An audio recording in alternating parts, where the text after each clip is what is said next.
Hello students, अब देखते हैं लेक्चर नंबर 21। ये है यूनिट 1 स्थिर वैद्युतिकी, इंग्लिश में से कहते हैं इलेक्ट्रोस्टैटिक्स। और इसमें एक टॉपिक आता है कि वैद्युत क्षेत्र के रेखीय समाकलन के रूप में वैद्युत विभव, यानी जो वैद्युत विभव है इसको वैद्युत क्षेत्र के रेखीय समाकलन के रूप में भी परिभाषित किया जा सकता है। ठीक है, अब इसको करने के लिए हम क्या करते हैं, अब इसको प्रूफ करने के लिए हम क्या करते हैं, ये मानते हैं कि जो वैद्युत क्षेत्र है, वैद्युत क्षेत्र में जो धनात्मक परीक्षण आवेश है Q0, इसको बिंदु A से B तक, जो वैद्युत क्षेत्र है वो इधर को लग रहा है B तक, A से B तक, ये जो Q0 है इसको A से B तक वैद्युत क्षेत्र की विपरीत दिशा में, यानी उल्टा जब ले जाते हैं विपरीत दिशा में विस्थापित किया जाता है। तो अब हम देखते हैं कि जो Q0 है इस पर जो बाह्य बल है वो कितना लग रहा है।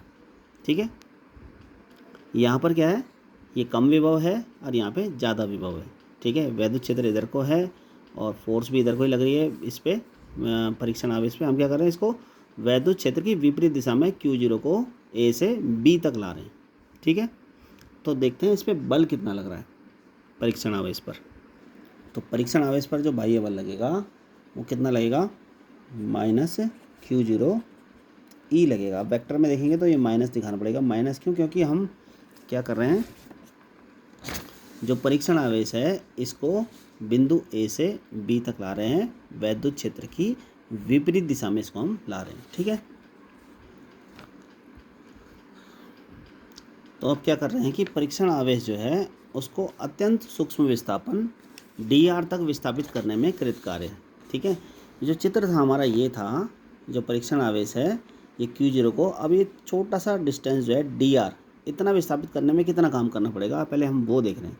DR यानी ये छोटा सा डिस्टेंस है, इसको देखते हैं कि इतना विस्थापित करने में कितना काम करना पड़ेगा, वो देख रहे हैं। किसको, Q0 को, ये अल्पधन परीक्षण आवेश है, इसको छोटा सा विस्थापित यहाँ से यहाँ तक विस्थापित करने में कितना काम करना पड़ेगा वैद्युत क्षेत्र जो है इसके विपरीत दिशा में जब हम इसको ले जाते हैं। ठीक है, तो इसके लिए क्या करते हैं, कितना काम करना पड़ेगा, बल जो था अभी हमने कैलकुलेट किया वो कितना कैलकुलेट किया, तो DW जो आएगा वो क्या आएगा, -Q0 E कैलकुलेट किया, बल गुणा विस्थापन, और विस्थापन कितना है, विस्थापन है हमारा DR, ये वेक्टर में ले रहे हैं हम। ठीक है, ये छोटा सा ही कार्य होगा। ठीक है, जब हम क्या करेंगे, छोटा सा ही उस परीक्षण आवेश को विस्थापित करेंगे DR दूरी तक। ठीक है, तो अब क्या करते हैं, परीक्षण आवेश को A से B तक विस्थापित करने में किया गया कुल कार्य। पहले हमने क्या करा, DR दूरी तक विस्थापित करने में कितना काम करा, DW काम करा, छोटा ही विस्थापन था तो कितना काम किया, -Q0 E into DR, E vector into DR vector. ठीक है, अब हमें A से B तक देखना है कि कितना विस्थापन होगा, कितना कार्य होगा जब हम क्या करें, इस परीक्षण आवेश को A से B तक विस्थापित करें। तो इसको कहा WAB हो गया, ये कार्य क्या हुआ, WAB हो गया, और ये आया आपका माइनस, ये था, और इंटीग्रेशन क्या से आया, A से B तक हम इसको ले जा रहे हैं, और क्या था, Q0 E इंटू DR, ये जो हमने किया था ऊपर, इसका क्या कर देंगे, समाकलन कर देंगे। जब क्या करेंगे, परीक्षण आवेश को A से B तक ले जाएंगे, तो जो ऊपर हमारे पास ये जो DW का मान आया था, छोटा सा कार्य आया था DR तक विस्थापित करने में, हम क्या कर देंगे, इसका इंटीग्रेशन कर देंगे। जब इंटीग्रेशन कर देंगे DW को हो जाएगा W, और इसका इंटीग्रेशन हो जाएगा, ये -A से B तक ले जा रहे हैं, और Q0 E dot DR, E vector dot DR vector, चित्र मैंने ये बना दिया। ठीक है, B पर क्या है, ज़्यादा विभव है, A पर कम विभव है, तो हम कम से ज़्यादा की तरफ को किसको, परीक्षण आवेश को ले जा रहे हैं, तो हमें काम करना पड़ेगा। ठीक है, और ज़्यादा से कम की तरफ ले जाते तो हमें कार्य प्राप्त होता।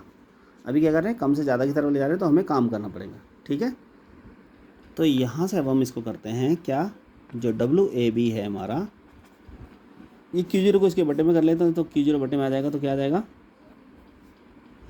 ये आ जाएगा आपका -A से B E डॉट DR। ठीक है, ये आ जाएगा हमारे पास, इसको कहेंगे समीकरण नंबर 1। ठीक है, अब हम करते हैं A और B के बीच विभवांतर की परिभाषा से।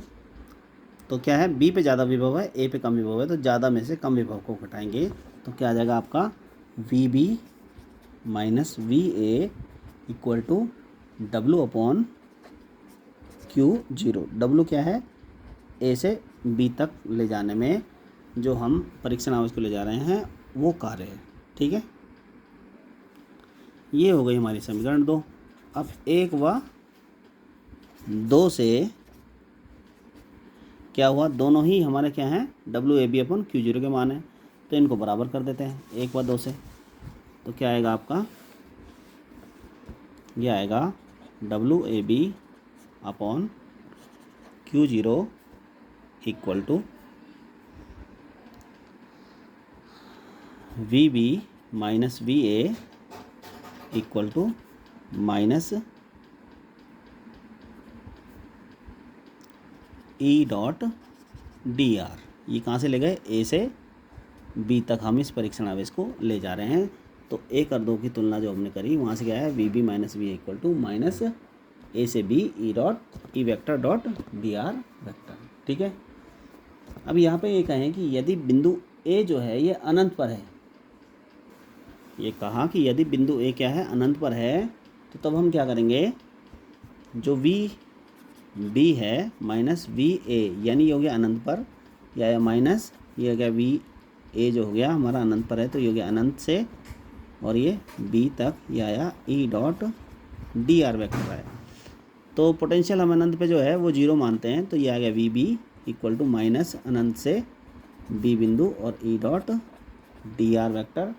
और यहाँ से हम इसको ऐसे भी कह सकते हैं, या V जो आया हमारे पास पोटेंशियल, ये कहें अनंत से किसी बिंदु R तक, जहाँ तक हमें ले जाना है उसे, वहाँ तक क्या हो जाएगा, E.DR वेक्टर। ये हो जाएगा हमारे पास पोटेंशियल का जो फार्मूला होगा, ये हो जाएगा।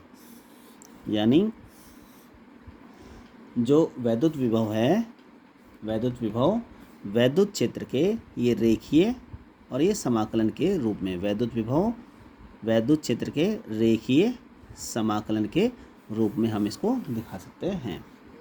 तो यहाँ से हम कह सकते हैं कि वैद्युत क्षेत्र में किसी बिंदु पर जो वैद्युत विभव होगा, ये वैद्युत विभव V का मान होगा, वो क्या होगा, अनंत से दिए गए बिंदु तक वैद्युत क्षेत्र के ऋणात्मक रेखीय समाकलन के बराबर होता है। ठीक है, वैद्युत विभव का मान क्या है, ये वैद्युत क्षेत्र में किसी बिंदु पर वैद्युत विभव का जो मान है वो क्या होता है, अनंत से दिए गए बिंदु तक वैद्युत क्षेत्र के ऋणात्मक रेखीय समाकलन के बराबर होता है। ठीक है, थैंक यू।